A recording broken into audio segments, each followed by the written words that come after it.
Hi, ನಾನು Praveen from colour grading ಇನ್ ಕನ್ನಡ. ಈ ವಿಡಿಯೋದಲ್ಲಿ ನಾವು ಕಲರ್ ಗ್ರೇಡಿಂಗ್ ಸೀರೀಸ್ನ ಕಂಟಿನ್ಯೂ ಮಾಡ್ತಾ ಒಂದು ಇಂಡಿಯನ್ ಎನ್ವೈರನ್ಮೆಂಟ್ ಮತ್ತು ಇಂಡಿಯನ್ ಮಾಡಲ್ ಇರೋ ಫುಟೇಜ್ನ ತೊಗೊಂಡಿದ್ದೀನಿ. ಇಲ್ಲಿ ನಾವು ಯಾವ ಥರ ಗ್ರೇಡ್ ಮಾಡ್ಬೋದು ಅಂತ ನೋಡೋಣ. ಅದಕ್ಕೂ ಮುಂಚೆ ಕಲರ್ ಗ್ರೇಡಿಂಗ್ ಏನಾದರೂ ಬೇಸಿಕ್ ಲೆವೆಲಿಂದ ಕಲಿಬೇಕು ಮತ್ತು ನಮಗೆ ವಿಡಿಯೋ ಎಡಿಟಿಂಗ್ಸ್ ಅಸೆಟ್ಸ್ ಬೇಕು ಮತ್ತು ಸಾಫ್ಟ್ವೇರ್ ಬೇಕು ಮತ್ತು ಕಲರ್ ಗ್ರೇಡಿಂಗಿಗೆ ಬೇಕಿರೋ ಫುಟೇಜಸ್ಸು, ಪ್ರಾಕ್ಟೀಸ್ ಫುಟೇಜಸ್ಸು ಮತ್ತು ಟೂಲ್ಸು ಮತ್ತು ಲಟ್ಸು ಬೇಕು ಅಂದರೆ ನಮ್ಮ ಚಾನಲ್ಗೆ ಆ್ಯಸ್ ಎ ಮೆಂಬರ್ ಆಗಿ ಜಾಯ್ನ್ ಆಗ್ಬೋದು. ಸೊ ನಿಮಗೆ ಅಲ್ಲಿ ವಿಡಿಯೋ ಎಡಿಟಿಂಗ್ ಅಸೆಟ್ಸು ಮತ್ತು ಕಲರ್ ಗ್ರೇಡಿಂಗ್ನ ಬೇಸಿಕ್ ಲೆವೆಲಿಂದ ಒಂದು ಕೋರ್ಸ್ ಇರುತ್ತೆ. ಕಲರ್ ಗ್ರೇಡಿಂಗಿಗೆ ಬೇಕಿರೋ ಟೂಲ್ಸು, ಪ್ರಾಕ್ಟೀಸ್ ಕ್ಲಿಪ್ಸು ನಿಮಗೆ ಅಲ್ಲಿ ಸಿಗುತ್ತೆ. ಸೊ ನಮ್ಮ ಚಾನಲ್ಗೆ ಆ್ಯಸ್ ಎ ಮೆಂಬರ್ ಆಗಿ ಜಾಯ್ನ್ ಆಗಿ. ಸೊ ಇವಾಗ ಗ್ರೇಡಿಂಗಿಗೆ ಬರೋದಾದರೆ ನಾನಿಲ್ಲಿ ಕಲರ್ ಮ್ಯಾನೇಜ್ಮೆಂಟ್ನ ಆ್ಯಸ್ ಇಟ್ ಈಸ್ ಯಾವಾಗಲೂ ಸೆಟ್ ಮಾಡೋ ಥರ ಸೆಟ್ ಮಾಡ್ಕೊಂಡಿದ್ದೀನಿ. ಮತ್ತು ಇಲ್ಲಿ ಐಡಿಟಿನ ಪ್ಲೇಸ್ ಮಾಡ್ಕೊಂಡಿದ್ದೀನಿ, colour space transform. So IDT ನೋಡೋದಾದರೆ ನಾನಿಲ್ಲಿ input colour space transform Blackmagic Design wide gamut Gen 4/5 ಇಟ್ಟಿದ್ದೀನಿ. So input gamma Blackmagic Design Pocket 6K film Gen 4 ಇಟ್ಟಿದ್ದೀನಿ. ಸೊ ಇದು ಬ್ಲ್ಯಾಕ್ ಮ್ಯಾಜಿಕ್ ಡಿಸೈನಿಂದ ಬಂದಿರೋದ್ರಿಂದ ಸ್ವಲ್ಪ ಕನ್ಫ್ಯೂಷನ್ ಆಗುತ್ತೆ. ನೀವು ಇನ್ಪುಟ್ ಕಲರ್ ಸ್ಪೇಸು, ಇನ್ಪುಟ್ ಗಾಮನ ಒಂದ್ಸರಿ ಚೆಕ್ ಮಾಡ್ಕೊಳ್ಳಿ ಪ್ರಾಕ್ಟೀಸ್ ಮಾಡಬೇಕಾದ್ರೆ. ಸೊ ಔಟರ್ colour space DaVinci wide gamut ಮತ್ತು ಔಟರ್ gamma DaVinci intermediate as it is ಇರುತ್ತೆ. ಮತ್ತು ODTನ ನಾನು ಯಾವಾಗಲೂ ಸೆಟ್ ಮಾಡೋ ಥರ DaVinci wide gamut, input gamma DaVinci intermediate, output colour space Rec 9, output gamma 2.4 ಇಟ್ಟಿದ್ದೀನಿ. ನನ್ನ ಬೇಸಿಕ್ ನೋಟ್ ಟ್ರೀ ಈ ಥರ ಸೆಟ್ ಮಾಡ್ಕೊಂಡಿದ್ದೀನಿ. ಸೊ ಈ ವಿಡಿಯೋದಲ್ಲಿ ನಾನೊಂದು ಲಟ್ನ ಯೂಸ್ ಮಾಡ್ತಾ ಇಲ್ಲ, ಅದ್ರ ಬದಲಿಗೆ ಒಂದು DCTL ಯೂಸ್ ಮಾಡ್ತಾ ಇದ್ದೀನಿ. ಅದು ಸಹ ನಿಮಗೆ ಡೌನ್ಲೋಡ್ಗೆ ಸಿಗುತ್ತೆ ನಮ್ಮ ಚಾನಲ್ ಮೆಂಬರ್ಸಿಗೆ. ಈಗ ಆಲ್ರೆಡಿ ರೆಕ್ಸ್ 9 ಕನ್ವರ್ಷನ್ ಆಗಿದೆ. ಫಸ್ಟು ಎಕ್ಸ್ಪೋಜರ್ ಆ್ಯಂಡ್ ಕಾಂಟ್ರಾಸ್ಟ್ ನೋಡಿಗೆ ಬರ್ತೀನಿ. ಇಲ್ಲಿ ನಾನು ಸ್ಟಾರ್ಟಿಂಗಲ್ಲಿ ಎಕ್ಸ್ಪೋಜರ್ನ ಅಡ್ಜಸ್ಟ್ ಮಾಡೋಕ್ಕೋಗಲ್ಲ. ನಾನಿಲ್ಲಿ ಕಾಂಟ್ರಾಸ್ಟ್ ನೋಡಿಗೆ ಬಂದು ನಾನು ಸ್ವಲ್ಪ ಕಾಂಟ್ರಾಸ್ಟ್ನ ಇನ್ಕ್ರೀಸ್ ಮಾಡ್ತಾ ಇದ್ದೀನಿ. ನೆಕ್ಸ್ಟು ಪಿವಿಟಲ್ಲಿ ಕಾಂಟ್ರಾಸ್ಟ್ ರೇಷಿಯೋನ ಅಡ್ಜಸ್ಟ್ಮೆಂಟ್ ಮಾಡ್ತಾ ಇದ್ದೀನಿ. ಇದು ರೆಕ್ಸ್ 9 ಕನ್ವರ್ಷನ್ ಆದಮೇಲೆ ನೆಕ್ಸ್ಟು ನಾವು ಎಕ್ಸ್ಪೋಜರ್ ಮತ್ತು ಕಾಂಟ್ರಾಸ್ಟ್ ಅಡ್ಜಸ್ಟ್ ಮಾಡಾದಮೇಲೆ ಇಲ್ಲಿ ನನಗೆ ಎಕ್ಸ್ಪೋಜರ್ ಆ್ಯಂಡ್ ಕಾಂಟ್ರಾಸ್ಟು ಅಡ್ಜಸ್ಟ್ಮೆಂಟ್ ಆಗಿದೆ. ನೆಕ್ಸ್ಟು ನಾನು ಸ್ಯಾಚುರೇಷನ್ ಅಡ್ಜಸ್ಟ್ಮೆಂಟ್ ಮಾಡ್ತಾ ಇದ್ದೀನಿ. ಅದಕ್ಕೆ ಒಂದು ಸಪ್ರೇಟ್ ನೋಡ್ನ ಪ್ಲೇಸ್ ಮಾಡ್ಕೊಂಡಿದ್ದೀನಿ, ಸ್ಯಾಟ್ ಅಂತ. ಇಲ್ಲಿ ಬಂದು ನಾನು ನಾರ್ಮಲ್ ಸ್ಯಾಚುರೇಷನ್ ಟ್ಯಾಬ್ಗೆ ಬಂದು ನಾನು ಸ್ಯಾಚುರೇಷನ್ನ ಸ್ವಲ್ಪ ಇನ್ಕ್ರೀಸ್ ಮಾಡ್ತಾ ಇದ್ದೀನಿ, ಜಾಸ್ತಿ ಮಾಡ್ತಾ ಇಲ್ಲ, ಸ್ವಲ್ಪ ಇನ್ಕ್ರೀಸ್ ಮಾಡ್ತಾ ಇದ್ದೀನಿ. ಇದು ಸ್ವಲ್ಪ ಚೇಂಜಸ್ ಆಗ್ತಿದೆ, ಸ್ವಲ್ಪ ಮಿನಿಮಮ್ ಚೇಂಜಸ್ ಆಗ್ತಾ ಇದೆ. ನೆಕ್ಸ್ಟ್ ಇದನ್ನು ಬ್ಯಾಲೆನ್ಸ್ ಮಾಡೋಕ್ಕೆ ನಾನು ಬ್ಯಾಲೆನ್ಸ್ ನೋಡಿಗೆ ಬರ್ತಾ ಇದ್ದೀನಿ. ಇಲ್ಲಿ ಬಂದು ಸೊ ನನ್ನ ಇಮೇಜು ಸ್ವಲ್ಪ ಬ್ಲೂಯಿಶ್ ಕಡೆಗೆ ಇದೆ, ಅದನ್ನು ನಾನು ಬ್ಯಾಲೆನ್ಸ್ ಮಾಡ್ತಾ ಇದ್ದೀನಿ. ಸ್ವಲ್ಪ ರೆಡ್ಡಿಶಿಗೆ ಟರ್ನ್ ಮಾಡ್ತಾ ಇದ್ದೀನಿ, ಅಂದರೆ ಆಫ್ಸೆಟಲ್ಲಿ ನಾನು ರೆಡ್ಡಿಶ್ ಕಡೆಗೆ ಮೂವ್ ಮಾಡ್ತಾ ಇದ್ದೀನಿ. ಇಲ್ಲಿ ಸ್ಕೋಪ್ಸ್ ಓಪನ್ ಮಾಡ್ಕೋತೀನಿ. ಸ್ಕೋಪ್ಸ್ ಓಪನ್ ಮಾಡಿಕೊಂಡು ನಾನು ಆಫ್ಸೆಟ್ಟಲ್ಲಿ ನಾನು ಇದನ್ನು ಸ್ವಲ್ಪ ರೆಡ್ಡಿಶ್ ಕಡೆಗೆ ಮೂವ್ ಮಾಡ್ತಾ ಇದ್ದೀನಿ. ಸೊ ಇವಾಗ ನಮ್ಮ ಬ್ಯಾಲೆನ್ಸಿಂಗ್ ಮುಗ್ದಿದೆ. ಸೊ ಇದು ಬಿಫೋರ್, ನಮ್ಮ ಬ್ಯಾಲೆನ್ಸಿಂಗ್ ಮುಂಚೆ ಇದ್ದಿದ್ದು ಸ್ವಲ್ಪ ಬ್ಲೂ ಕಡೆಗೆ ಇತ್ತು. ನಾನೀಗ ಬ್ಯಾಲೆನ್ಸ್ ಮಾಡಿ ಸ್ವಲ್ಪ ರೆಡ್ ಕಡೆಗೆ ಮತ್ತು ಯೆಲ್ಲೋ ಕಡೆಗೆ ಟರ್ನ್ ಮಾಡಿದ್ದೀನಿ. ಎಕ್ಸ್ಪೋಜರ್, ಕಾಂಟ್ರಾಸ್ಟು ಮತ್ತು ಸ್ಯಾಚುರೇಷನು ಮತ್ತು ಬ್ಯಾಲೆನ್ಸ್ ಮುಗ್ದಿದೆ. ನೆಕ್ಸ್ಟು ನಾವು ಲುಕ್ ಅಡ್ಜಸ್ಟ್ಮೆಂಟ್ ಮಾಡೋಣ. ನೆಕ್ಸ್ಟು ನಾನು ಲುಕ್ ಅಡ್ಜಸ್ಟ್ಮೆಂಟ್ ಮಾಡೋಕ್ಕೆ 2 ಪ್ಯಾರಲಲ್ ನೋಡ್ನ ಪ್ಲೇಸ್ ಮಾಡ್ಕೊಂಡಿದ್ದೀನಿ. ಒಂದು ಲುಕ್ ಅಂತ, ಇನ್ನೊಂದು ಲುಕ್ ಅಡ್ಜಸ್ಟ್ಮೆಂಟ್ ಅಂತ. ಎರಡೂ ನೋಡೋದು ನಾನು ಲುಕ್ಕು ಮತ್ತು ಅದರಲ್ಲಿ ಏನಾದರೂ ಅಡ್ಜಸ್ಟ್ಮೆಂಟ್ ಇತ್ತು ಅಂದರೆ ಅದನ್ನು ಅಡ್ಜಸ್ಟ್ಮೆಂಟ್ ಮಾಡೋಕ್ಕೆ ಇನ್ನೊಂದು ಪ್ಯಾರಲಲ್ ನೋಡ್ನ ಪ್ಲೇಸ್ ಮಾಡ್ಕೊಂಡಿದ್ದೀನಿ. ನೋಡೋದು ನಾನು ಫಸ್ಟು ಕಲರ್ ವಾರ್ಪರ್ಗೆ ಬಂದು ನಾನಿಲ್ಲಿ ಸ್ವಲ್ಪ ಕಲರ್ ವಾರ್ಪರಲ್ಲಿ ಅಡ್ಜಸ್ಟ್ಮೆಂಟ್ ಮಾಡ್ಕೋತೀನಿ. ಗ್ರೀನು ಮತ್ತು ಯೆಲ್ಲೋ ರೇಂಜ್ ಎಲ್ಲಿದೆ ಅದು ಸ್ವಲ್ಪ ಹ್ಯೂಜ್ ಚೇಂಜ್ ಮಾಡ್ತಾ ಇದ್ದೀನಿ. ಮತ್ತು ರೆಡ್ ಮತ್ತು ಮೆಜೆಂಟಾ ಇದೆಯಲ್ಲ, ಅಲ್ಲೂ ಸಹ ನಾನು ಸ್ವಲ್ಪ ಹ್ಯೂಜ್ ಚೇಂಜ್ ಮಾಡ್ತಾ ಇದ್ದೀನಿ. ನೀವು ಅಬ್ಸರ್ವ್ ಮಾಡ್ತಾ ಇರ್ಬೋದು ಬಿಫೋರ್ ಆಫ್ಟರು. ಸೊ ಇಲ್ಲಿ ನನ್ನ ಗ್ರೀನ್ ಕಲರ್ ಏನಿತ್ತು ಅದು ಸ್ವಲ್ಪ ಯೆಲ್ಲೋ ಕಡೆಗೆ ಟರ್ನ್ ಆಗಿದೆ.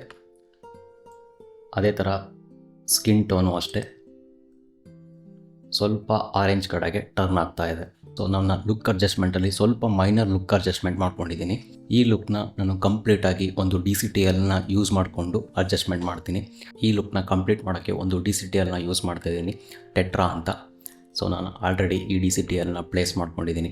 ಈ DCTLನ ಯೂಸ್ ಮಾಡಿಕೊಂಡು ನಾನು ಕಂಪ್ಲೀಟ್ ಲುಕ್ನ ಅಡ್ಜಸ್ಟ್ಮೆಂಟ್ ಮಾಡ್ಕೋತೀನಿ. ಈ DCTL ಯಾವ ಥರ ವರ್ಕ್ ಆಗುತ್ತೆ ಅಂದರೆ, ನಾವು ಲಾಸ್ಟ್ ವಿಡಿಯೋದಲ್ಲಿ RGB ಮಿಕ್ಸರ್ನ ನೋಡಿದ್ವಿ. ಇಲ್ಲಿ ಬಾಟಮಲ್ಲಿ ನಮಗೆ RGB ಮಿಕ್ಸರ್ ಕಾಣಿಸ್ತಾ ಇದೆಯಲ್ಲ, ಅದೇ RGB ಮಿಕ್ಸರ್ಗೆ ಈ DCTL ಟೂಲ್ ಇದೆಯಲ್ಲ, ಇದು ಒಂದು ರೀಪ್ಲೇಸ್ಮೆಂಟು. ಸೊ ಅಲ್ಲೇನು ಅಡ್ಜಸ್ಟ್ಮೆಂಟ್ ಮಾಡ್ತಾ ಇದ್ವಿ ಸ್ಲೈಡರ್ ಥರ ಸಿಗುತ್ತೆ ನಮಗೆ. ಇನ್ನೂ ಸ್ವಲ್ಪ ಈಸಿ ಅನಿಸುತ್ತೆ ಈ ಟೂಲ್ನ ಯೂಸ್ ಮಾಡಿಕೊಂಡು ಲುಕ್ ಕ್ರಿಯೇಟ್ ಮಾಡೋದು RGB ಮಿಕ್ಸರ್ಗಿಂತ. ಎರಡರದ್ದು ಆಪರೇಷನ್ ಸೇಮ್ ಇರುತ್ತೆ. ಹಾಗಾಗಿ ನಾನು ಈ DCTLನ ಯೂಸ್ ಮಾಡ್ತಾ ಇದ್ದೀನಿ. ಈ DCTLನ ನಮ್ಮ ಚಾನಲ್ ಮೆಂಬರ್ಸ್ಗೆ ನಾನು ಡೌನ್ಲೋಡಿಗೆ ಕೊಡ್ತೀನಿ, ನೀವು ಅಲ್ಲಿ ಡೌನ್ಲೋಡ್ ಮಾಡಿಕೊಂಡು ಯೂಸ್ ಮಾಡ್ಕೋಬೋದು. ಲುಕ್ನ ಅಡ್ಜಸ್ಟ್ಮೆಂಟ್ ಮಾಡೋಕ್ಕೆ ನಾನು ರೆಡ್ ವರ್ಸಸ್ ರೆಡ್ ಅಂತಿದೆ. ಸೊ ಇಲ್ಲಿ ಏನಾಗುತ್ತೆ ಅಂದರೆ, ನಮ್ಮ ರೆಡ್ ಈ ಸ್ಲೈಡರ್ನ ಅಡ್ಜಸ್ಟ್ಮೆಂಟ್ ಮಾಡ್ತಾ ಇರೋ ಹಾಗೆ ನಮ್ಮ ರೆಡ್ದು ಸ್ಯಾಚುರೇಷನ್ ಸ್ವಲ್ಪ ಇನ್ಕ್ರೀಸ್ ಆಗ್ತಾ ಹೋಗುತ್ತೆ.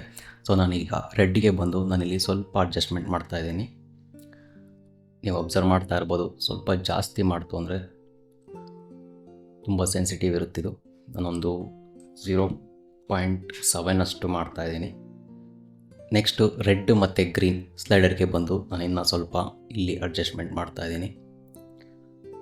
ಇದು ಅಷ್ಟೇ ಒಂದು 0.2 ಅಷ್ಟು ಮಾಡ್ತಾಯಿದ್ದೀನಿ. ನೆಕ್ಸ್ಟು ಬ್ಲೂ ವರ್ಸಸ್ ರೆಡ್ ಅಂತ ಒಂದು ಆಪ್ಷನ್ ಇದೆ, ಇದರಲ್ಲಿ ಬಂದು ನಾನು ಸ್ವಲ್ಪ ಮೈನಸ್ ಮಾಡ್ತಾಯಿದ್ದೀನಿ.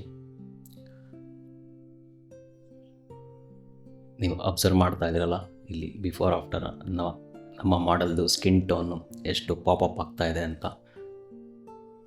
ಸೊ ಇಲ್ಲಿ ಬ್ಲೂ ವರ್ಸಸ್ ರೆಡ್ಡಲ್ಲಿ ಮಾಡಿದ್ದೀವಲ್ಲ, ಏನು ರೆಡ್ ಜಾಸ್ತಿ ಇತ್ತು ಅದನ್ನು ಬ್ಲೂ ಆಗಿ ಕನ್ವರ್ಟ್ ಮಾಡ್ತಾ ಇದೆ. ಸೊ ನೆಕ್ಸ್ಟು ಮೆಜೆಂಟಾ ವರ್ಸಸ್ ರೆಡ್ಡಲ್ಲಿ ಸ್ವಲ್ಪ ಅಡ್ಜಸ್ಟ್ಮೆಂಟ್ ಮಾಡ್ಕೋತಾ ಇದ್ದೀನಿ. ಏನೇನು ಮೆಜೆಂಟಾ ಇದೆ ಅದನ್ನು ಸ್ವಲ್ಪ ರೆಡ್ ಆಗಿ ಕನ್ವರ್ಟ್ ಮಾಡೋಕ್ಕೆ ನಾನಿಲ್ಲಿ ಸ್ವಲ್ಪ ಅಡ್ಜಸ್ಟ್ಮೆಂಟ್ ಮಾಡ್ತಾ ಇದ್ದೀನಿ. ಒಂದು 9 ಪಾಯಿಂಟ್ ಅಷ್ಟು ಅಡ್ಜಸ್ಟ್ಮೆಂಟ್ ಮಾಡ್ತಾ ಇದ್ದೀನಿ. ನೆಕ್ಸ್ಟು ಯೆಲ್ಲೋ ವರ್ಸಸ್ ರೆಡ್ಡಿಗೆ ಬರ್ತಾ ಇದ್ದೀನಿ, ಅಲ್ಲೂ ಅಷ್ಟೇ ನಾನು ಸ್ವಲ್ಪ ಅಡ್ಜಸ್ಟ್ಮೆಂಟು. ನೆಕ್ಸ್ಟು ವೈಟ್ ವರ್ಸಸ್ ರೆಡ್ಡಲ್ಲಿ ನಮ್ಮ ಇಮೇಜಲ್ಲಿ ವೈಟ್ ಇದೆ, ಅದನ್ನು ನಾನು ರೆಡ್ಡಿಗೆ ಮೂವ್ ಮಾಡ್ತಾ ಇದ್ದೀನಿ. ಸ್ವಲ್ಪ ಇಮೇಜಲ್ಲಿ ಏನೇನು ವೈಟ್ ಇದೆ ಅದರಲ್ಲಿ ರೆಡ್ನ ಮೈನಸ್ ಮಾಡ್ತಾ ಇದ್ದೀನಿ. ವೈಟಲ್ಲಿ ರೆಡ್ನ ಮೈನಸ್ ಮಾಡ್ತು ಅಂದರೆ ಅದು ಸ್ವಲ್ಪ ಬ್ಲೂ ಕಡೆಗೆ, ಅಂದರೆ ಸಯಾನ್ ಟೀಲ್ ಕಡೆಗೆ ಟರ್ನ್ ಆಗುತ್ತೆ. ಸ್ವಲ್ಪ ಬ್ಲೂನ ಆ್ಯಡ್ ಮಾಡ್ತಾ ಇದ್ದೀನಿ. ಸೊ ಮತ್ತೆ ನಾನು ನೆಕ್ಸ್ಟ್ ವೈಟ್ ವರ್ಸಸ್ ಗ್ರೀನಲ್ಲಿ ಸ್ವಲ್ಪ ಗ್ರೀನ್ನ ಆ್ಯಡ್ ಮಾಡ್ತಾ ಇದ್ದೀನಿ. ನೀವು ಅಬ್ಸರ್ವ್ ಮಾಡ್ತಾ ಇದ್ದೀರಲ್ಲ, ಇದನ್ನ ಗ್ರೀನ್ ಆ್ಯಡ್ ಮಾಡ್ತಿರೋ ಹಾಗೆ ನನಗೆ ಬ್ಯಾಕ್ಗ್ರೌಂಡಲ್ಲಿ ಯಾವ ಥರ ಟೀಲ್ ಕಲರ್ ಬರ್ತಾ ಇದೆ ಅಂತ. ಇದಿಷ್ಟು ನನ್ನ ಲುಕ್ ಅಡ್ಜಸ್ಟ್ಮೆಂಟಲ್ಲಿ ನಾನು ಟೆಟ್ರಾ DCTಯಲ್ಲಿ ಯೂಸ್ ಮಾಡಿಕೊಂಡು ಒಂದು ಲುಕ್ ಅಡ್ಜಸ್ಟ್ಮೆಂಟ್ ಮಾಡಿದ್ದೀನಿ. ಸೊ ಇದನ್ನು ಬಿಫೋರ್ ಆಫ್ಟರ್ ನೋಡ್ತಾ ಇದ್ದೀವಲ್ಲ, ಯಾವ ಥರ ನಮಗೆ ಒಂದು ಲುಕ್ ಕ್ರಿಯೇಟ್ ಆಗ್ತದೆ. RGB ಮಿಕ್ಸರ್ನ ಯೂಸ್ ಮಾಡಿಕೊಂಡು ಅದೇ ಥರ ರೀಪ್ಲೇಸ್ಮೆಂಟ್ ಟೂಲು ನಾನು ಟೆಟ್ರಾ DCTಯಲ್ಲಿ ಯೂಸ್ ಮಾಡಿದ್ದೀನಿ. ಸೊ ಇಲ್ಲಿ ನಾನು ಮಾಡಿರೋ ಅಡ್ಜಸ್ಟ್ಮೆಂಟ್ನೇ ನೀವು ಮಾಡಬೇಕು ಅಂತೇನಿಲ್ಲ, ನೀವು ಬೇಕಿದ್ರೆ ಬೇರೆ ಥರ ಅಡ್ಜಸ್ಟ್ಮೆಂಟ್ ಮಾಡಿಕೊಂಡು ಟ್ರೈ ಮಾಡ್ಬೋದು. ಬೇರೆ ಬೇರೆ ಲುಕ್ಗೋಸ್ಕರ ನೀವು ಬೇರೆ ಬೇರೆ ಅಡ್ಜಸ್ಟ್ಮೆಂಟ್ ಮಾಡಿಕೊಂಡು ಟ್ರೈ ಮಾಡ್ಬೋದು. ಸೊ ನಾನು ಈ ಲುಕ್ನ ಸೆಲೆಕ್ಷನ್ ಮಾಡ್ಕೊಂಡಿದ್ದೀನಿ. ಬಿಫೋರ್ ಆಫ್ಟರ್ ನೋಡ್ತಾ ಇದ್ದೀವಲ್ಲ, ನಮ್ಮ ಸ್ಕಿನ್ ಟೋನ್ ಏನಿದೆ ಅದೆಲ್ಲ ಎಷ್ಟು ಪಾಪಪ್ ಆಗ್ತಾ ಇದೆ. ಮತ್ತು ಬ್ಯಾಕ್ಗ್ರೌಂಡು ಸಹ ಅಷ್ಟೇ, ಏನೋ ಒಂದು ಡಿಸ್ಯಾಚುರೇಟೆಡ್ ಬ್ಯಾಕ್ಗ್ರೌಂಡ್ ಇತ್ತು, ಅದು ನಮಗೆ ಟೀಲ್ ಬ್ಲೂ ಕಡೆಗೆ ಮೂವ್ ಆಗ್ತಾ ಇದೆ. ನಮ್ಮ ಗ್ರೀನ್ಸ್ ಎಲ್ಲ ಸಹ ಆರೆಂಜ್ ಯೆಲ್ಲೋ ಕಡೆಗೆ ಮೂವ್ ಆಗ್ತಾ ಇದೆ. ನೆಕ್ಸ್ಟು ಲುಕ್ ಅಡ್ಜಸ್ಟ್ಮೆಂಟ್ ನೋಡಾದಮೇಲೆ ನೆಕ್ಸ್ಟ್ ಒಂದು ನೋಡ್ನ ಪ್ಲೇಸ್ ಮಾಡ್ಕೊಂಡಿದ್ದೀನಿ, ಕರ್ವ್ ಅಂತ. ಸೊ ಇಲ್ಲಿ ನಾನು ಸಿನಿಮ್ಯಾಟಿಕ್ ಆಗಿ ಕಾಂಟ್ರಾಸ್ಟ್ ಅಡ್ಜಸ್ಟ್ಮೆಂಟ್ ಮಾಡೋಕ್ಕೋಸ್ಕರ ಕರ್ವ್ ಅಂತ ನೋಡ್ನ ಪ್ಲೇಸ್ ಮಾಡ್ಕೊಂಡಿದ್ದೀನಿ. ನಾನು ಕರ್ವ್ಸ್ಗೆ ಬರ್ತಾ ಇದ್ದೀನಿ. ಕರ್ವ್ಸ್ಗೆ ಬಂದು ಕಸ್ಟಮ್ ಕರ್ವ್ಸ್ಗೆ ಬಂದು ನಾನಿಲ್ಲಿ ಎಡಿಟೇಬಲ್ ಸ್ಪ್ಲೈನ್ಸ್ನ ಚೆಕ್ ಮಾಡ್ಕೊತಿದ್ದೀನಿ ಇಲ್ಲಿ.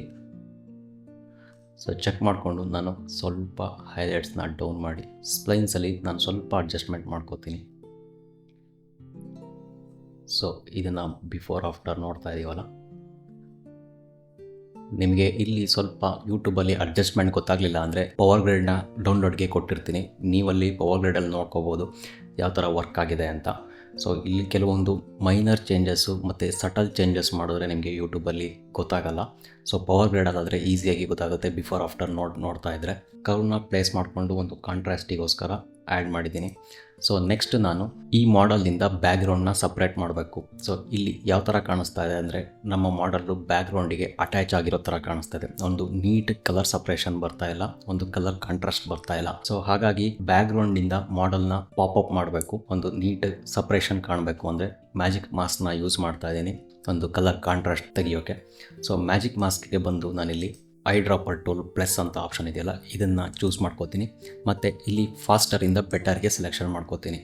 ಸೆಲೆಕ್ಷನ್ ಮಾಡಿಕೊಂಡು ನಾನು ನನ್ನ ಮಾಡಲ್ ಏನಿದೆ ಅಲ್ಲಿ ಒಂದು ಲೈನ್ನ ಡ್ರಾ ಮಾಡ್ಕೋತೀನಿ, ಅಂದರೆ ಒಂದು ಮಾಡಲ್ನ ಸೆಲೆಕ್ಷನ್ ಮಾಡ್ಕೋತಾ ಇದ್ದೀನಿ. ಸೊ ಇಲ್ಲಿ ನಾನು ಬಾಟಮಲ್ಲಿ ಇಲ್ಲಿ ಓವರ್ಲೆ ಅಂತ ಒಂದು ಆಪ್ಷನ್ ಇದೆಯಲ್ಲ, ಟಾಗಲ್ ಮಾಸ್ಕ್ ಓವರ್ಲೆ, ಇದನ್ನು ಚೆಕ್ ಮಾಡಿಕೊಂಡ್ರೆ ನಮ್ಮ ಮಾಡಲ್ ಏನು ಸೆಲೆಕ್ಷನ್ ಆಗಿದೆ ನಿಮಗೆ ಗೊತ್ತಾಗ್ತಾ ಇದೆ. ಸೊ ಇದನ್ನು ನಾನು ಟ್ರ್ಯಾಕ್ ಮಾಡ್ಕೋತೀನಿ.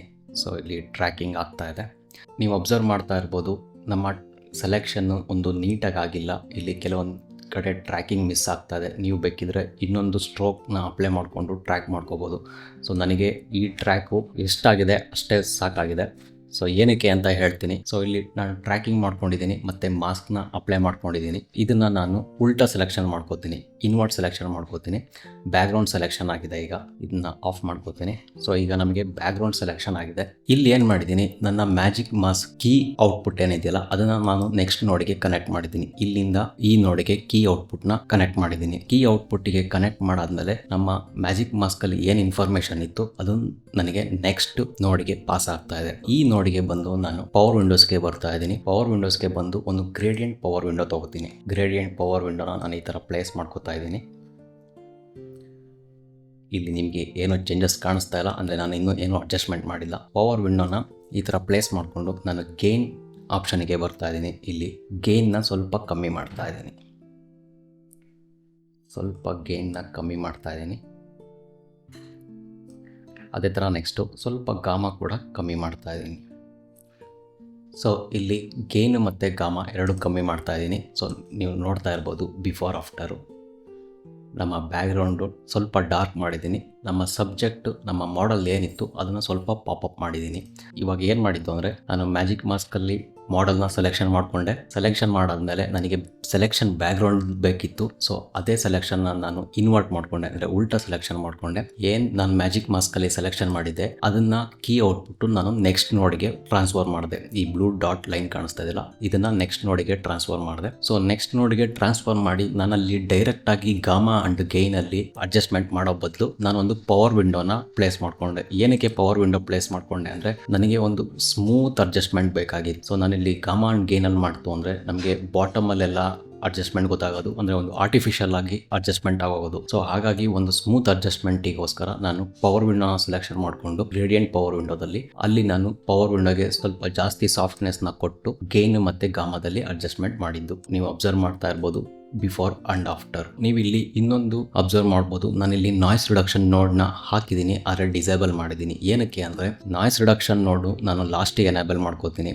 ನಾನೀಗ ಈ ಯೂಟ್ಯೂಬ್ ವಿಡಿಯೋ ಮಾಡಬೇಕಾದ್ರೆ ನಾಯ್ಸ್ ರಿಡಕ್ಷನ್ ನೋಡ್ನ ಆನ್ ಮಾಡಿಕೊಂಡು ನಾನು ಮ್ಯಾಜಿಕ್ ಮಾಸ್ಕ್ನ ಟ್ರ್ಯಾಕ್ ಕೊಟ್ಟರೆ ಅದು ತುಂಬ ಲೇಟ್ ಆಗೋಗುತ್ತೆ. ಸೊ ಹಾಗಾಗಿ ನಾನು ನಾಯ್ಸ್ ರಿಡಕ್ಷನ್ ಮಾಡ್ಕೊಂಡಿದ್ದೀನಿ, ಅದು ಆ ನೋಡ್ನ ಡಿಸೇಬಲ್ ಮಾಡ್ಕೊಂಡಿದ್ದೀನಿ. ನನ್ನ ಗ್ರೇಡ್ ಪೂರ್ತಿ ಮುಗ್ದಾದ್ಮೇಲೆ ನಾನು ನಾಯ್ಸ್ ರಿಡಕ್ಷನ್ನ ಎನೇಬಲ್ ಮಾಡ್ಕೋತೀನಿ. ಆವಾಗ ಮ್ಯಾಜಿಕ್ ಮಾಸ್ಕ್ ಟ್ರ್ಯಾಕಿಂಗ್ ಹೋಗುತ್ತೆ, ನಾನು ಇನ್ನೊಂದ್ಸರಿ ಟ್ರ್ಯಾಕಿಂಗ್ ಕೊಡ್ತೀನಿ. ನಿಮ್ಮ ಪವರ್ ಗ್ರೇಡಲ್ಲಿ ಏನಾದ್ರು ಗೊತ್ತಾಗಲಿಲ್ಲ ಅಂದರೆ, ನಿಮ್ಮ ಮ್ಯಾಜಿಕ್ ಮಾಸ್ಕ್ನ ಟ್ರ್ಯಾಕಿಂಗ್ ಇನ್ಫಾರ್ಮೇಷನ್ ಹೋಯಿತು ಅಂದರೆ ಇನ್ನೊಂದ್ಸರಿ ಟ್ರ್ಯಾಕಿಂಗ್ ಮಾಡಿ. ಸೊ ನೆಕ್ಸ್ಟು ನಾನು ಇನ್ನೊಂದು ಪವರ್ ವಿಂಡೋ ಪ್ಲೇಸ್ ಮಾಡ್ಕೊಂಡಿದ್ದೀನಿ, ಇಲ್ಲಿ PW2 ಅಂತ. ಈ ಪವರ್ ವಿಂಡೋನ ನಾನು ಏನಕ್ಕೆ ಯೂಸ್ ಮಾಡ್ತೀನಿ ಅಂದರೆ, ಒಂದು ಲೈಟ್ನ ರೀಡೈರೆಕ್ಷನ್ ಮಾಡೋಕ್ಕೆ ಯೂಸ್ ಮಾಡ್ತಾ ಇದ್ದೀನಿ. ಇಲ್ಲಿ ಪವರ್ ವಿಂಡೋಗೆ ಬಂದು ನಾನಿಲ್ಲಿ ಲೀನಿಯರ್ ಪವರ್ ವಿಂಡೋನ ಯೂಸ್ ಮಾಡ್ತಾ ಇದ್ದೀನಿ, ಒಂದು ಬಾಕ್ಸ್ ಥರ. ಇದನ್ನು ಅಡ್ಜಸ್ಟ್ಮೆಂಟ್ ಮಾಡ್ಕೊತೀನಿ ಈ ಥರ. ಸೊ ನಮ್ಮ ಲೀನಿಯರ್ ಪವರ್ ವಿಂಡೋನ ನಾನು ಈ ಥರ ಅಡ್ಜಸ್ಟ್ಮೆಂಟ್ ಮಾಡಿದ್ದೀನಿ. ಏನಕ್ಕೆ ಈ ಥರ ಮಾಡಿದ್ದೀನಿ ಅಂದರೆ, ನಮ್ಮ ಮಾಡೆಲ್ಗೆ ಆ ಮಾಡೆಲ್ ಲೆಫ್ಟ್ ಸೈಡಿಂದ ಲೈಟ್ ಡೈರೆಕ್ಷನ್ ಬರ್ತಾ ಇದೆ. ಸೊ ಅದನ್ನು ಇಂಡಿಕೇಟ್ ಮಾಡೋಕ್ಕೋಸ್ಕರ ನಾನು ಲೆಫ್ಟ್ ಸೈಡಿಗೆ ಸ್ವಲ್ಪ ಲೈಟ್ ಡೈರೆಕ್ಷನ್ ಕೊಡೋಕ್ಕೆ ಈ ಥರ ಪವರ್ ವಿಂಡೋನ ಪ್ಲೇಸ್ ಮಾಡ್ಕೊಂಡಿದ್ದೀನಿ. ಇದೊಂದು ಲೀನಿಯರ್ ಪವರ್ ವಿಂಡೋ. ಸೊ ನಾನಿಲ್ಲಿ 4 ಸೈಡು ಪವರ್ ವಿಂಡೋಗೆ ನಾನು ಸಾಫ್ಟ್ನೆಸ್ನ ಇನ್ಕ್ರೀಸ್ ಮಾಡ್ತಾ ಇದ್ದೀನಿ. ಸೊ ಇಲ್ಲಿ ಅಬ್ಸರ್ವ್ ಮಾಡ್ತಾ ಇರ್ಬೋದು, ನಾನು ಬಾಟಮಲ್ಲಿ ಸಾಫ್ಟ್ನೆಸ್ ಕೊಡ್ತಾ ಇದ್ದೀನಿ. ಸೊ ಇಷ್ಟು ಸಾಫ್ಟ್ನೆಸ್ ಕೊಟ್ಟು ಇದನ್ನು ಇನ್ವರ್ಟ್ ಮಾಡ್ಕೋತೀನಿ, ಅಂದರೆ ಉಲ್ಟಾ ಸೆಲೆಕ್ಷನ್ ಮಾಡ್ಕೋತೀನಿ. ಉಲ್ಟಾ ಸೆಲೆಕ್ಷನ್ ಮಾಡಿಕೊಂಡು ಗೇನ್ ಮತ್ತು ಗಾಮದಲ್ಲಿ ಸ್ವಲ್ಪ ನಾನು ಕಮ್ಮಿ ಮಾಡ್ತಾ ಇದ್ದೀನಿ. ಸೊ ನೆಕ್ಸ್ಟು ಇನ್ನೊಂದು ಸ್ವಲ್ಪ ಸಾಫ್ಟ್ನೆಸ್ ಕೊಡ್ತಾ ಇದ್ದೀನಿ. ನೀವು ಇವಾಗ ಅಬ್ಸರ್ವ್ ಮಾಡ್ತಾ ಇರ್ಬೋದು, ಇದು ಬಿಫೋರ್, ಇದು ಆಫ್ಟರು. ಒಂದು ಲೈಟ್ನ ರೀಡೈರೆಕ್ಷನ್ ಮಾಡೋಕ್ಕೋಸ್ಕರ ನಾನು ಈ ಥರ ಮಾಡ್ಕೊಂಡಿದ್ದು. ಸೊ ಈಗ ನಮ್ಮ ಮಾಡಲ್ಲು ಲೈಟ್ ಯಾವ ಕಡೆ ಇದೆ ಅಲ್ಲಿಗೆ ಹೈಲೈಟ್ ಆಗಿ ಕಾಣಿಸ್ತಾ ಇದೆ. ಸೊ ಇನ್ನೂ ಸ್ವಲ್ಪ ಸಾಫ್ಟ್ನೆಸ್ನ ಇನ್ಕ್ರೀಸ್ ಮಾಡ್ಕೋಬೋದು. ಸೊ ನೋಡ್ತಾ ಇದ್ದೀರಲ್ಲ, ಇದು ಬಿಫೋರ್, ಇದು ಆಫ್ಟರು. ಸೊ ಒಂದು ಲೈಟ್ನ ರೀಡೈರೆಕ್ಷನ್ ಮಾಡೋಕ್ಕೋಸ್ಕರ ನಾನು ಈ ಪವರ್ ವಿಂಡೋನ ಯೂಸ್ ಮಾಡಿದ್ದು. ನೆಕ್ಸ್ಟ್ ಪವರ್ ವಿಂಡೋ ಆದಮೇಲೆ ನಾನು ಇನ್ನೊಂದು ನೋಡ್ನ ಪ್ಲೇಸ್ ಮಾಡ್ಕೊಂಡಿದ್ದೀನಿ, ಮಿಡ್ ಟೋನ್ ಡೀಟೇಲ್ಸ್ ಅಂತ. ಈ ನೋಡಲ್ಲಿ ನಾನು ಕ್ವಾಲಿಫೈಯರ್ ಟೂಲ್ಗೆ ಬರ್ತಾ ಇದ್ದೀನಿ. ಕ್ವಾಲಿಫೈಯರ್ ಟೂಲ್ಗೆ ಬಂದು ನಾನಿಲ್ಲಿ ಮಾಡೆಲ್ ಸ್ಕಿನ್ ಮೇಲೆ ಒಂದು ಕ್ಲಿಕ್ ಮಾಡ್ತೀನಿ. ಕ್ಲಿಕ್ ಮಾಡಿ ಇಲ್ಲಿ ಲೆಫ್ಟಲ್ಲಿ ಒಂದು ಹೈಲೈಟ್ ಬಟನ್ ಇದೆಯಲ್ಲ, ಇದನ್ನು ಆನ್ ಮಾಡ್ಕೋತೀನಿ. ಸೊ ನನ್ನ ಮಾಡೆಲ್ ಸ್ಕಿನ್ ಸೆಲೆಕ್ಷನ್ ಆಗಿದೆ. ಇಲ್ಲಿ ನಾನು ಜಾಸ್ತಿ ಸೆಲೆಕ್ಷನ್ ಮಾಡೋಕ್ಕೋಗಲ್ಲ, ಸ್ವಲ್ಪ ಡಿನಾಯ್ಸ್ ಕೊಟ್ಟು ಬ್ಲರ್ ರೇಡಿಯಸ್ನ ಇನ್ಕ್ರೀಸ್ ಮಾಡ್ತಾ ಇದ್ದೀನಿ. ಏನಕ್ಕೆ ಅಂದರೆ, ನಾನಿಲ್ಲಿ ಸ್ಕಿನ್ ಮೇಲೆ ವರ್ಕ್ ಮಾಡ್ತಾ ಇಲ್ಲ, ಅಂದರೆ ನಾನು ಸ್ಕಿನ್ ಟೋನಿಗೆ ಏನೂ ಅಡ್ಜಸ್ಟ್ಮೆಂಟ್ ಮಾಡ್ತಾ ಇಲ್ಲ. ನಾನು ಮಾಡ್ತಾ ಇರೋದು ಇದನ್ನ ಚೆಕ್ ಮಾಡ್ಕೊಂಡು ಸ್ಕಿನ್ನಲ್ಲಿ ಸ್ವಲ್ಪ ನಾನು ಮಿಡ್ ಟೋನ್ ಡೀಟೇಲ್ಸ್ನ ಕಮ್ಮಿ ಮಾಡ್ತಾ ಇದ್ದೀನಿ, ಅಂದರೆ ಸ್ಕಿನ್ನ ಸ್ವಲ್ಪ ಸಾಫ್ಟ್ ಮಾಡ್ತಾ ಇದ್ದೀನಿ. ಸೊ ಇಲ್ಲಿ ನಾನು ಸ್ವಲ್ಪ ಮಿಡ್ ಟೋನ್ ಡೀಟೇಲ್ನ ಕಮ್ಮಿ ಮಾಡ್ತಾ ಇದ್ದೀನಿ. ಇದು ಬಿಫೋರ್ ಆಫ್ಟರ್ ನೋಡ್ತಾ ಇದ್ದೀರಲ್ಲ. ಸ್ಕಿನ್ಗೆ ನಾನು ಏನೂ ಕಲರ್ ಕರೆಕ್ಷನ್ ಮಾಡ್ತಾ ಇಲ್ಲ. ನಾನು ಸ್ಕಿನ್ನ ಸ್ವಲ್ಪ ಸಾಫ್ಟ್ ಮಾಡೋಕ್ಕೋಸ್ಕರ ಮಿಡ್ ಟು ಡೀಟೇಲಲ್ಲಿ ನಾನು ಕ್ವಾಲಿಫೈಯರ್ನ ಸೆಲೆಕ್ಷನ್ ಮಾಡಿಕೊಂಡು ಒಂದು ರಫ್ ಆಗಿ ಸೆಲೆಕ್ಷನ್ ಮಾಡಿದ್ದೀನಿ ಕ್ವಾಲಿಫೈಯರಲ್ಲಿ. ಸೊ ನಾನೇನಾದರೂ ಸ್ಕಿನ್ ಮೇಲೆ ಕರೆಕ್ಷನ್ ಮಾಡಬೇಕು ಅಂದರೆ ನಾನು ಪ್ರಾಪರಾಗಿ ಸ್ಕಿನ್ ಟೋನ್ನ ಸೆಲೆಕ್ಷನ್ ಮಾಡ್ಕೋಬೇಕಾಗಿತ್ತು. ಸೊ ಇಲ್ಲಿ ನಾನು ಸ್ಕಿನ್ ಸ್ವಲ್ಪ ಸಾಫ್ಟ್ ಮಾಡೋಕ್ಕೋಸ್ಕರ ನಾನು ರಫ್ ಆಗಿ ಸೆಲೆಕ್ಷನ್ ಮಾಡ್ಕೊಂಡಿದ್ದೀನಿ. ನೆಕ್ಸ್ಟ್ ಇನ್ನೊಂದು ನೋಡ್ನ ಪ್ಲೇಸ್ ಮಾಡ್ಕೊಂಡಿದ್ದೀನಿ, ಬ್ಲರ್ ಅಂತ. ಸೊ ಇಲ್ಲಿ ನಾನು ಬ್ಲರ್ ನೋಡಿಗೆ ಬಂದು ಒಂದು ಪವರ್ ವಿಂಡೋನ ಪ್ಲೇಸ್ ಮಾಡ್ಕೋತೀನಿ, ಒಂದು ಸರ್ಕ್ಯುಲರ್ ಪವರ್ ವಿಂಡೋನ. ಸೊ ಇದನ್ನು ನಮ್ಮ ಮಾಡಲ್ಗೆ ಸೆಲೆಕ್ಷನ್ ಮಾಡಿ ಸ್ವಲ್ಪ ಸೆಲೆಕ್ಷನ್ ಮಾಡಿದ್ದೀನಿ. ಇದನ್ನು ಸಾಫ್ಟ್ನೆಸ್ನ ಇನ್ಕ್ರೀಸ್ ಮಾಡಿ ನಾನು ಸ್ವಲ್ಪ ಇನ್ವರ್ಟ್ ಮಾಡ್ಕೋತೀನಿ. ಇನ್ವರ್ಟ್ ಮಾಡಿಕೊಂಡು ನಾನು ನೆಕ್ಸ್ಟ್ ಬ್ಲರ್ ಆಪ್ಷನ್ಗೆ ಬರ್ತಾಯಿದ್ದೀನಿ. ಇಲ್ಲಿ ಬ್ಲರ್ ಆಪ್ಷನ್ ಇದೆಯಲ್ಲ, ಇಲ್ಲಿ ಬಂದು ನಾನು ಸ್ವಲ್ಪ ಬ್ಲರ್ನ ಇನ್ಕ್ರೀಸ್ ಮಾಡ್ತಾಯಿದ್ದೀನಿ. ಏನಕ್ಕೆ ಬ್ಲರ್ ಆಪ್ಷನಲ್ಲಿ ಬಂದು ಇನ್ಕ್ರೀಸ್ ಮಾಡಿದೆ ಅಂದರೆ ಇಲ್ಲಿ ನಮಗೆ ಒಂದು ಗ್ಲೋ ಎಫೆಕ್ಟ್ ಥರ ಕಾಣ್ತಾ ಇದೆಯಲ್ಲ. ಸೊ ಈ ಗ್ಲೋ ಎಫೆಕ್ಟ್ನ ಆ್ಯಡ್ ಮಾಡೋಕ್ಕೋಸ್ಕರ ನಾನು ಬ್ಲರ್ ಆಪ್ಷನಿಗೆ ಬಂದು ನಮ್ಮ ಮಾಡಲ್ನ ಸೆಲೆಕ್ಷನ್ ಮಾಡಿಕೊಂಡು ಅದನ್ನ ಉಲ್ಟಾ ಸೆಲೆಕ್ಷನ್ ಮಾಡಿ ಬ್ಯಾಕ್ಗ್ರೌಂಡು ಮಾತ್ರ ಸ್ವಲ್ಪ ಬ್ಲರ್ ಆಗೋ ಥರ ನಾನು ಬ್ಲರ್ ಆಪ್ಷನ್ನ ಆ್ಯಡ್ ಮಾಡಿದ್ದೀನಿ. ನೀವು ಬ್ಲರ್ ಆಪ್ಷನ್ ಆದರೂ ಯೂಸ್ ಮಾಡ್ಬೋದು, ಇಲ್ಲಾಂದರೆ ನಮ್ಮ ಎಫೆಕ್ಟ್ಸಲ್ಲಿ OFXಲ್ಲಿ ಒಂದು ಗ್ಲೋ ಅಂತ ಆಪ್ಷನ್ ಬರುತ್ತೆ, ಅದನ್ನಾರು ಯೂಸ್ ಮಾಡ್ಬೋದು. ಸೊ ನಾನಿಲ್ಲಿ ಬ್ಲರ್ ಆಪ್ಷನ್ನ ಯಾವ ಥರ ಒಂದು ಗ್ಲೋ ಕೊಡೋಕ್ಕೆ ಯೂಸ್ ಮಾಡ್ತಾರೆ ಅನ್ನೋದಕ್ಕೋಸ್ಕರ ನಾನು ಬ್ಲರ್ ಆಪ್ಷನ್ನ ಯೂಸ್ ಮಾಡಿದೆ. ನೆಕ್ಸ್ಟ್ ವಿಡಿಯೋದಲ್ಲಿ ಇನ್ಯಾವುದಾದ್ರು ವಿಡಿಯೋದಲ್ಲಿ ನಾನು ಗ್ಲೋ ಆಪ್ಷನ್ನ ಯಾವ ಥರ ಯೂಸ್ ಮಾಡೋದು ಅಂತ ಹೇಳ್ತೀನಿ. ಸೊ ನೆಕ್ಸ್ಟು ಇನ್ನೊಂದು ನೋಡನ್ನ ಪ್ಲೇಸ್ ಮಾಡ್ಕೊಂಡಿದ್ದೀನಿ, ಗ್ಲೋಬ್ ನೋಡ್ ಅಂತ. ಸೊ ಇಲ್ಲಿ ನಾನು ಓವರಾಲ್ ಕಾಂಟ್ರಾಸ್ಟು ಎಕ್ಸ್ಪೋಜರ್ ಏನಾದರೂ ಇತ್ತು ಅಂದರೆ ಅದನ್ನ ಅಡ್ಜಸ್ಟ್ಮೆಂಟ್ ಮಾಡ್ಕೋತೀನಿ. ಸೊ ಇಲ್ಲಿ ಗ್ಲೋಬ್ ಆಪ್ಷನ್ಗೆ ಬಂದು ನಾನು ಸ್ವಲ್ಪ ಕಾಂಟ್ರಾಸ್ಟು ಆ್ಯಡ್ ಮಾಡ್ತೀನಿ. ಸೊ ಇಲ್ಲಿ ಕಸ್ಟಮ್ ಕಲರ್ಗೆ ಬಂದು ನಾನಿಲ್ಲಿ ಎಡಿಟೇಬಲ್ ಸ್ಪ್ಲೈನ್ನ ಆಫ್ ಮಾಡ್ಕೋತೀನಿ. ಇಲ್ಲಿ ಬಂದು ಬಾಟಮಲ್ಲಿ ಸ್ವಲ್ಪ ಇದನ್ನು ನನ್ನ ಶ್ಯಾಡೋಸ್ನ ಸ್ವಲ್ಪ ನಾನು ಕ್ರಷ್ ಮಾಡ್ತಾಯಿದ್ದೀನಿ. ಅದೇ ಥರ ಟಾಪಲ್ಲಿ ಹೈಲೈಟ್ಸ್ ಆಪ್ಷನ್ ಇದೆಯಲ್ಲ, ಅಲ್ಲೂ ಅಷ್ಟೇ ನಾನು ಸ್ವಲ್ಪ ಹೈಲೈಟ್ಸ್ನ ಇನ್ಕ್ರೀಸ್ ಮಾಡ್ತಾಯಿದ್ದೀನಿ. ಅಬ್ಸರ್ವ್ ಮಾಡ್ತಾ ಇದ್ದೀರಲ್ಲ. ಸೊ ಇದು ಬಿಫೋರ್, ಇದು ಆಫ್ಟರ್. ಸೊ ನಾವು ಬೇಕಿದ್ರೆ ಎಕ್ಸ್ಪೋಜರಲ್ಲೂ ಅಷ್ಟೇ, ಬೇಕಿದ್ರೆ ಸ್ವಲ್ಪ ಎಕ್ಸ್ಪೋಜರ್ನ ಡೌನ್ ಮಾಡ್ಕೋಬೋದು. ಸೊ ನಾನಿಲ್ಲಿ ಕಸ್ಟಮ್ ಕರ್ವ್ಸಲ್ಲಿ ಸ್ವಲ್ಪ ನಾನು ಕಾಂಟ್ರಾಸ್ಟ್ನ ಸ್ವಲ್ಪ ಜಾಸ್ತಿನೇ ಆ್ಯಡ್ ಮಾಡ್ತಾ ಇದ್ದೀನಿ. ಸೊ ಇದು ಬಿಫೋರ್, ಇದು ಆಫ್ಟರ್ ನೋಡಿದ್ವಲ್ಲ.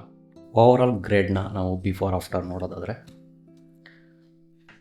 ನೋಡಿದ್ವಲ್ಲ, ಒಂದು ಇಂಡಿಯನ್ ಎನ್ವೈರ್ನಮೆಂಟಲ್ಲಿ ಯಾವ ಥರ ಒಂದು ಸಿನಿಮ್ಯಾಟಿಕ್ ಆಗಿ ನಾವು ಕಲರ್ ಗ್ರೇಡ್ ಮಾಡ್ಬೋದು ಅಂತ. ಸೊ ನಾನಿಲ್ಲಿ ನೋಟ್ಸ್ನ ಡಿಸೇಬಲ್ ಮಾಡಿದಾಗ ನಮ್ಮ ಮ್ಯಾಜಿಕ್ ಮಾಸ್ಕಲ್ಲಿ ಏನು ಟ್ರ್ಯಾಕಿಂಗ್ ಇರುತ್ತೆ ಅದು ಹೋಗಿರುತ್ತೆ. ಇದು ಆ್ಯಕ್ಚುಲಿ ಹೋಗಿರಲ್ಲ, ಒಂದು ಪ್ರಿವ್ಯೂ ಮಾತ್ರ ಆಫ್ ಆಗಿರುತ್ತೆ. ನೀವು ಈ ಕ್ಲಿಪ್ನ ರೆಂಡರ್ ಮಾಡಬೇಕಾದ್ರೆ ಇಲ್ಲ ಎಕ್ಸ್ಪೋರ್ಟ್ ಮಾಡಬೇಕಾದ್ರೆ ಈ ಟ್ರ್ಯಾಕಿಂಗ್ನ ವಾಪಸ್ ಅದು ತೊಗೊಳುತ್ತೆ. ಸೊ ಟ್ರ್ಯಾಕಿಂಗ್ ಹೋಗಿದೆ ಅಂತ ಮತ್ತೆ ವಾಪಸ್ಸು ಟ್ರ್ಯಾಕಿಂಗ್ ಕೊಡೋಕೆ ಹೋಗ್ಬೇಡಿ. ಸೊ ಇದು ರೆಂಡರ್ ಆಗಬೇಕಾದ್ರೆ ವಾಪಸ್ ಇದು ಟ್ರ್ಯಾಕಿಂಗ್ ಇನ್ಫಾರ್ಮೇಷನ್ ಏನಿತ್ತು ಅದನ್ನು ವಾಪಸ್ ತೊಗೊಳುತ್ತೆ. ಸೊ ನೋಡಿದ್ವಲ್ಲ ಯಾವ ಥರ ಗ್ರೇಡ್ ಮಾಡೋದು, ಒಂದು ಎನ್ವೈರ್ನಮೆಂಟಲ್ಲಿ ಒಂದು ಸಿನಿಮ್ಯಾಟಿಕ್ ಗ್ರೇಡ್ನ ಕ್ಲಿಪ್ಪು ಮತ್ತು ಈಗ ಮಾಡಿರೋ ಪವರ್ ಗ್ರೇಡ್ನ ಸಹ ನಾನು ಡೌನ್ಲೋಡಿಗೆ ಕೊಡ್ತೀನಿ. DCTL ಸಹ ಡೌನ್ಲೋಡ್ಗೆ ಕೊಡ್ತೀನಿ, ನೀವು ಯೂಸ್ ಮಾಡಿಕೊಂಡು ಪ್ರಾಕ್ಟೀಸ್ ಮಾಡ್ಬೋದು. ನೆಕ್ಸ್ಟ್ ವಿಡಿಯೋದಲ್ಲಿ ಇನ್ನೊಂದು ಕಲರ್ ಗ್ರೇಡಿಂಗ್ ಟಾಪಿಕ್ ಬಗ್ಗೆ ಡಿಸ್ಕಷನ್ ಮಾಡೋಣ.